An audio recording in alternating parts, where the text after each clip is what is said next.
మనం వైజయంతి టాక్స్లో ఉన్నాము. నా పేరు అర్పిత శర్మ. ఇవాళ ఒక చిన్న బ్యూటిఫుల్ స్టోరీ చెప్తున్నాను. ఏంటి అని అంటే, కరోలి అనే ప్లేస్లో కృష్ణుడి పేరు మదన్ మోహన్. అందులో ఊర్చి అతని పేరు ఖాదే ఖాన్ అన్నమాట. అంటే ఆ పేరు మీకు అర్థమైపోయింది కదా. అతను ఒక ముస్లిం. ఈ ముస్లిము మన కృష్ణుడికి ఎంతటి భక్తుడు అంటే ఆయన లోపలికి రానిచ్చేవారు కాదు ఇక్కడ. ఎందుకంటే మన మతస్థుడు కాదు అనే వాళ్ళకి. కానీ ఆ ఊడుస్తూ ఏ సందులోంచి కనిపించినా చాలు అన్నట్టుగా ఆయన అట్లా వెయిట్ చేసి ఆ సందులోంచి ఆయన్ని చూసుకొని ఆనందిస్తూ ఉండేవాడు. అలా ఆయనకి బోలెడు సేవ, ఈ ప్రతి హారతికి అక్కడే ఉండేవాడు, ప్రతి సేవ చేసుకునేవాడు. అయితే పెళ్ళయిన తర్వాత భార్య రోజు ఇంట్లో గొడవ పెట్టేది. ఎంతసేపు ఆ గుడి గుడి గుడి అంటావు, గుడిలోనే పోయి ఉంటావు, నువ్వు కాఫీరు, నీకు అసలు మన అల్లాని కాకుండా కృష్ణుడిని ఎందుకు చేస్తున్నావు అని చాలా తిడుతూ ఉంటుంది. ఆ తిడుతూ ఉండేటప్పటికి ఆయనకి ఏమనిపించిందంటే, అమ్మయ్య ఇది కూడా నాకు మంచిదే అయింది, రోజువారి ఇంటికి వెళ్ళి మధ్యాహ్నం ఇంటికి వెళ్ళి నేను తిట్లు తినాల్సిన పని లేకుండా ఇక్కడే ఉండొచ్చు, నా కృష్ణుడితో ఇంకా ఎక్కువ టైం స్పెండ్ చేయొచ్చు అనుకుని మధ్యాహ్నం ఇంటికి వెళ్ళకుండా ఉండేవాడు. కొంతకాలం పోయేటప్పటికి పిల్లలు పుట్టలేదని ఇంట్లో వాళ్ళు, చుట్టుపక్కల వాళ్ళు చాలా గొడవ పెడుతూ ఉండేవాళ్ళు. ఇంట్లో వాళ్ళేమో గొడవ పెట్టేవాళ్ళు, బయట వాళ్ళేమో ఎక్కిరించేవాళ్ళు, సహజం కదా. అయితే నువ్వు మన అల్లాని కనుక నువ్వు ఇది చేస్తుంటే నీకు పాటికి పిల్లలు పుట్టేసేవాళ్ళు, నువ్వేంటో ఆ కృష్ణుడని తిరిగావు, అందుకని చూడు నీకు పిల్లలు పుట్టట్లేదు అంటే ఆయన ఇంటికి వచ్చి బయట నుంచే, నాయన నాకు పిల్లల కోరిక లేదు, నా కోసం నేను అడగట్లేదు, కానీ నా ఇంట్లో వాళ్ళ తలకాయ నొప్పి లేకుండా నేను నిన్ను మనస్ఫూర్తిగా ధ్యానించుకోవాలి అని అంటే నాకు ఒక పిల్లవాడు నువ్వు, పిల్లవాడో ఏదైనా పర్వాలేదు, నాకు ఒక సంతానాన్ని నువ్వు, దానివల్ల నాకు ఈ గొడవలు తగ్గుతాయి, నీ మీద నేను మనసును పూర్తిగా ఏకాగ్రంగా నేను మీద పెట్టుకోవడానికి అవకాశం ఉంటుంది అని. సరే, కొన్ని రోజులు పోయిన తర్వాత వాళ్ళ ఆవు కడుపుతో ఇంక పోలేడంత ఆనందం, చూసావా అదేంటి, నేను మాట్లాడాల్సిన పని లేకుండా నీకు కడుపు వచ్చేసింది, నువ్వు ఇది చెయ్యి, నువ్వు నన్ను సతాయించుకో అన్నాడు. చక్కగా వెళ్ళి ఆయన సేవ చేస్తాను. పిల్లవాడికి 8 ఏళ్ళు వచ్చాయి. ఈ లోపల ఏదో ఆయన తలకాయ నొప్పులు ఆయనకు ఉన్నాయి, ఇంకోటి ఉన్నాయి.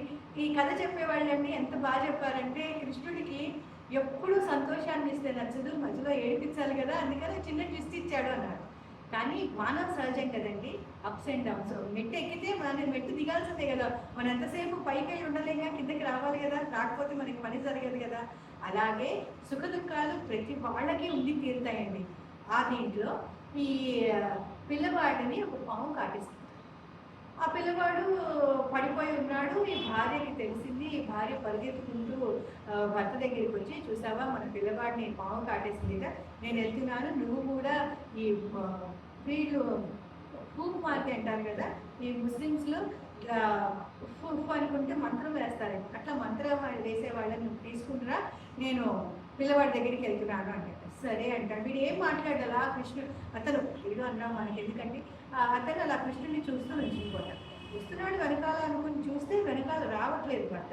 మళ్ళీ వెనక్కి వెళ్ళి తిడుతుంది, నువ్వు నీ దేవుడు అని వెనక్కి ఉండిపోయావు, నా పిల్లవాడు చచ్చిపోతే నేను ఇక్కడే చచ్చిపోతాను, నా ఫ్యామిలీని అందరినీ ఇక్కడే ఈ సాంగ్ ముందే నేను చంపేస్తాను, నేనేంటి మొత్తం ఫ్యామిలీని అంతా నాశనం చేస్తానని బెదిరించి వెళ్ళిపోయాను. నాయన తండ్రి, నాకు ఈ గోల్ ఎందుకయ్యా, నువ్వే కదా ఉన్నవాడు, జన్మ ఇచ్చింది నువ్వు, అసలు సంతాన ప్రాప్తి కలగడానికి ఇది చేసిందే నువ్వు, నీ మూలంగా నాకు పుట్టాడు, ఆ పిల్లవాడిని చూసుకునే బాధ్యత కూడా నీదే కదా, నువ్వే చూసుకో తండ్రి అన్నాడు. వెళ్ళిపోయాడు.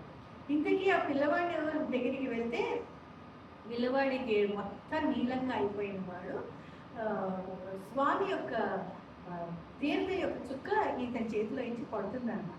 ఆ పడిన చోటు నుంచి మళ్ళీ తెల్లగా అవడం మొదలు పెడతాడు. మొత్తం అంతా చర్మం అంతా తెల్లగా అయిపోయి పిల్లవాడు బతుకుతాడు. లేచి ఎవరు ఆ పిల్లాడు ఏడి అని అడుగుతాడు. ఎవరు పిల్లాడు అంటే, ఇప్పటిదాకా నా దగ్గర ఒక చిన్న పిల్లాడు ఉన్నాడమ్మా, 10 ఏళ్ల పిల్లవాడు, నాతో ఆడుకుంటున్నాడు, ఈ ఆడుకుంటున్న పిల్లవాడు ఎక్కడికి వెళ్ళిపోయాడు. ఎవరు ఆ పిల్లవాడు తెలిసిందే? కృష్ణుడే వెళ్ళి అక్కడ దగ్గరుండి ఆ పిల్లవాడిని సేవ్ చేశాడు. మన కృష్ణుడు అంతే కదండి, వెళ్ళి మనం బాధలో ఉన్నాం కరెక్ట్, కానీ బాధలో ఇచ్చి తీర్చేవాడు కూడా ఆయనే. సో మనం మన పిల్లలకి ఆ స్నేహభావాన్ని, కృష్ణుడి పట్ల ఆ స్నేహభావాన్ని ఇస్తే పిల్లలతో ఆడుకుంటాడండి చక్కగా, వాళ్ళలో ఒకడైపోతాడు. మనని ఆయన దీంట్లోకి చేర్చుకుంటాడు.